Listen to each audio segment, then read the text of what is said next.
ये आकाशवाणी है। प्रस्तुत है कार्यक्रम सुर्खियों में। आजादी का अमृत महोत्सव श्रृंखला के अंतर्गत आज सुनिए स्वाधीनता दिवस के अवसर पर प्रधानमंत्री के संबोधन पर चर्चा। इसमें भाग ले रहे हैं राजनीतिक विश्लेषक अशोक टंडन और पत्रकार रुचिका चित्रावंशी।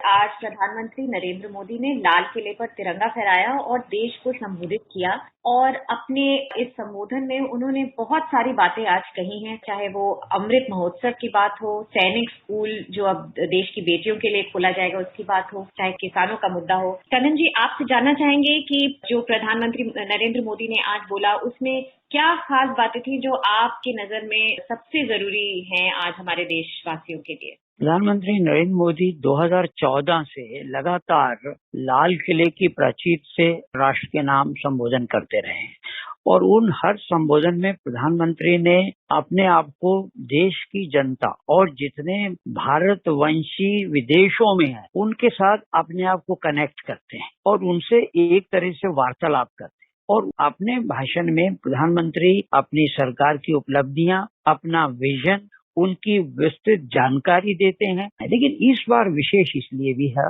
कि इस बार आजादी का अमृत महोत्सव 75वां स्वतंत्रता दिवस आज था और हम लोगों ने सबने देखा टेलीविजन पर भी किस तरह से लाल किले को या लाल किले के आसपास के जितने भी क्षेत्र है उसको किस तरह से सजाया गया था। एक बहुत बड़ा बैनर लाल किले की प्राचीर के सामने 75वां अमृत महोत्सव स्वतंत्रता दिवस, और इसी तरह से और कई चीजें, महात्मा गांधी, सरदार भगत सिंह और भी जितने स्वतंत्रता सेनानी हैं उनके चित्र भी हमको दिख रहे थे। एक नया स्वरूप आज गणतंत्र दिवस समारोह का हमने देखा। और एक महत्वपूर्ण बात जो देशवासियों ने भी देखी कि जो हमारे टोक्यो ओलंपिक में जितने भी हमारे खिलाड़ी भाग लेने गए थे उनको विशेष रूप से आमंत्रित किया गया। केवल मेडल जीतने वालों को ही नहीं, सबको आमंत्रित किया गया और कोरोना वॉरियर्स को भी पहली बार इस कार्यक्रम में सम्मिलित किया गया था। तो ये कुछ एक झलकियां थी जिसको राष्ट्र ने आज देखा और इसी कड़ी में प्रधानमंत्री ने हर साल की तरह अपना भाषण जब शुरू किया तो उन्होंने स्वतंत्रता सेनानियों को श्रद्धांजलि दी। उसमें उन्होंने राष्ट्र को, जो बापू को, नेता सुभाष चंद्र बोस, भगत सिंह, चंद्रशेखर आजाद, बिस्मिल, अशफाक खान, ऐसे क्रांतिकारी वीरों की बात की, झांसी की रानी लक्ष्मीबाई की बात की, कित्तूर की रानी चित्रम्मा की बात की, असम की मातंगिनी हजारा की बात की, देश के पहले प्रधानमंत्री पंडित नेहरू, सरदार वल्लभ भाई पटेल, बाबा साहब आदि महापुरुषों को भी श्रद्धांजलि देते हुए कहा कि राष्ट्र उनका ऋणी है। लेकिन इस बार एक और विशेष कैटेगरी जिनको श्रद्धांजलि दी गई वो थे कोरोना की वैश्विक महामारी में जो हमारे डॉक्टर, हमारे नर्सेज, हमारे पैरामेडिक स्टाफ, सफाई कर्मचारी, वैक्सीन बनाने में जुटे वैज्ञानिक आदि सबको प्रधानमंत्री ने कहा कि मैं उनका वंदन करता हूं। और इसी तरह से उन्होंने ओलंपिक में भारत की युवा पीढ़ी ने जो भारत का नाम रोशन किया है, ऐसे हमारे एथलीट, हमारे खिलाड़ी, उन सबको भी प्रधानमंत्री ने एक तरह से उनका स्वागत किया। इसी कड़ी में उन्होंने कहा कि जो वैक्सीन कार्यक्रम है, उन्होंने कहा आज हम गर्व से कह सकते हैं कि दुनिया का सबसे बड़ा वैक्सीन कार्यक्रम भारत में चलाया जा रहा है। 54 करोड़ से ज्यादा लोग वैक्सीन डोज लगा चुके हैं। ये जो लोग चले गए उनके प्रति भी प्रधानमंत्री ने संवेदना व्यक्त की। हालांकि उन्होंने ये भी कहा कि दुनिया के देशों के मुकाबले में हमारे यहाँ पर मृत्यु दर फिर भी बहुत कम रहा है। उन्होंने एक शब्द इस्तेमाल किया, इंडिया एक्ट 75, यानी देश की आजादी के 75 वर्षीय जो अमृतकाल है, इसमें जो हमारे संकल्पों की सिद्धि हमें आजादी के जब 100 साल तक ले जाएगी, यानी अमृतकाल का जो लक्ष्य है, अमृतकाल यानी 75 से 100 वर्ष तक जब भारत की आजादी के होंगे तो एक नए भारत का जो निर्माण है वो एक आधुनिक इंफ्रास्ट्रक्चर के साथ हम उस लक्ष्य को, प्रधानमंत्री ने कहा कि अब हमें अपने कार्यक्रमों की पूर्णता की ओर जाना है। और ऐसे में उन्होंने जो एक प्रधानमंत्री का नारा है कि सबका साथ, सबका विकास, सबका विश्वास, और अब उसमें उन्होंने कहा कि सबका प्रयास भी उन्होंने बहुत जोड़ दिया और उन्होंने कहा कि ये बहुत महत्वपूर्ण है, बहुत आवश्यक है कि सबका प्रयास भी उसमें शामिल हो। 100% गांव में सड़कें हों, 100% परिवारों के बैंक अकाउंट हों, 100% लाभार्थियों को आयुष्मान भारत का कार्ड हो, 100% पात्र व्यक्तियों को उज्ज्वल योजना का गैस कनेक्शन हो। तो ये जो पूर्णता की ओर, जिसको प्रधानमंत्री ने कहा अब हमें अपने कार्यक्रमों को सैचुरेशन पॉइंट पर ले जाना है, तो इस कड़ी में आगे बढ़ते हुए प्रधानमंत्री ने, और शायद पहली बार किसी भी प्रधानमंत्री ने पटरी और फुटपाथ पर बैठकर सामान बेचने वाले, ठेला चलाने वाले लोगों के जो योजनाएं हैं उनका चर्चा, और कहा कि उनको जो स्वनिधि योजना के जरिए बैंकिंग सेवाओं से जोड़ा जा रहा है, उनकी चर्चा की। आपने बात की कि कोरोना से बहुत हमारे देश में और अन्य देशों की तुलना में कम लोग प्रभावित हुए हैं। उन्होंने कहा है कि आने वाले 25 साल देश के लिए अहम हैं।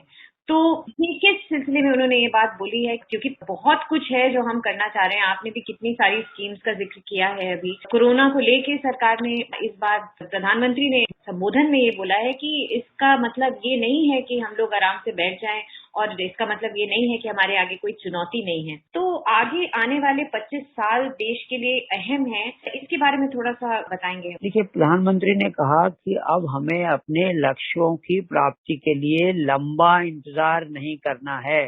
इसीलिए उन्होंने सबका साथ, सबका विकास, सबका विश्वास के साथ सबका जो सहयोग है, सबका प्रयास, उसको जोड़ा। और एक विशेष बात जो प्रधानमंत्री ने कही कि ये दलितों, पिछड़ों, आदिवासियों, सामान्य वर्ग के गरीबों के लिए भी अब आरक्षण सुनिश्चित किया जा रहा है।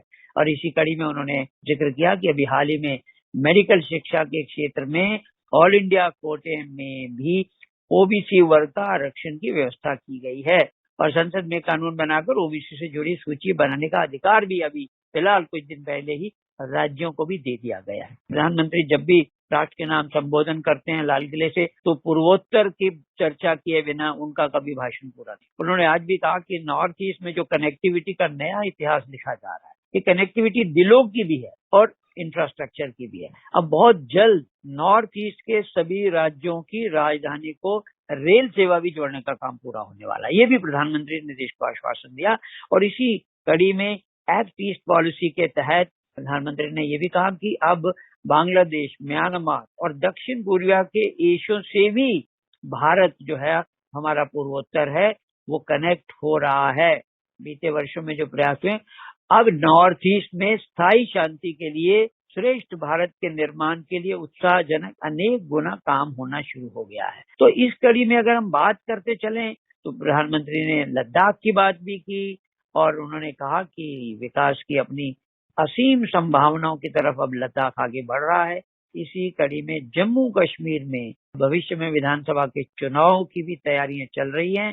तो ये आश्वासन भी प्रधानमंत्री ने जम्मू कश्मीर और लद्दाख के लोगों को दिया।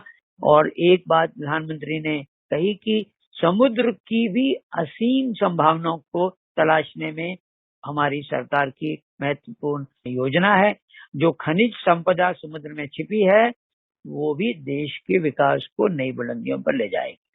तो उन्होंने कहा कि आज हमें अपने गांव को तेजी से परिवर्तित होते देख रहे हैं। अब गांव को हम ऑप्टिकल फाइबर नेटवर्क से जोड़ रहे हैं, डेटा की ताकत पहुंच रही है, इंटरनेट पहुंच रहा है, गांव में भी डिजिटल एंटरप्रेन्योर तैयार हो रहे हैं, ये भी प्रधानमंत्री ने कहा। इसी तरह से छोटे किसानों जो देश की मान है, प्रधानमंत्री ने कहा शान है, और कहा कि ये हमारा सपना है, हम आने वाले वर्षों में देश के छोटे किसानों की सामूहिक शक्ति को बढ़ाएंगे और उन्हें सुविधा देंगे। तो उन्होंने एक तरीके से हर एस्पेक्ट जो है हमारे देश का, सबको उन्होंने छुआ। अब किसानों के लिए तो आपने बताया ही, जो उन्होंने इतनी अच्छी स्कीम्स लॉन्च की हैं, और ओवरऑल नेशनल मास्टर प्लान भी लॉन्च होने जा रहा है। आपने बहुत ही अच्छे तरीके से हमें पूरी चीज का विवरण दिया। बहुत बहुत धन्यवाद आज हमारे साथ जुड़ने के लिए टंडन जी। धन्यवाद। अभी आप सुन रहे थे आजादी का अमृत महोत्सव श्रृंखला के अंतर्गत स्वाधीनता दिवस अवसर पर प्रधानमंत्री के संबोधन पर चर्चा। इसमें भाग ले रहे थे राजनीतिक विश्लेषक अशोक टंडन और पत्रकार रुचिका चित्रावंशी। ये कार्यक्रम आकाशवाणी के समाचार सेवा प्रभाग द्वारा प्रस्तुत किया गया। इसे आप हमारे mobile app news on AIR और YouTube channel news on AIR official पर भी सुन सकते हैं। इस कार्यक्रम के संबंध में अपनी प्रतिक्रिया आप हमें ईमेल कर सकते हैं। पता है airnsdtalks@gmail.com। ये कार्यक्रम फिर से सुनने के लिए लॉग ऑन करें हमारी वेबसाइट newsonair.nic.in।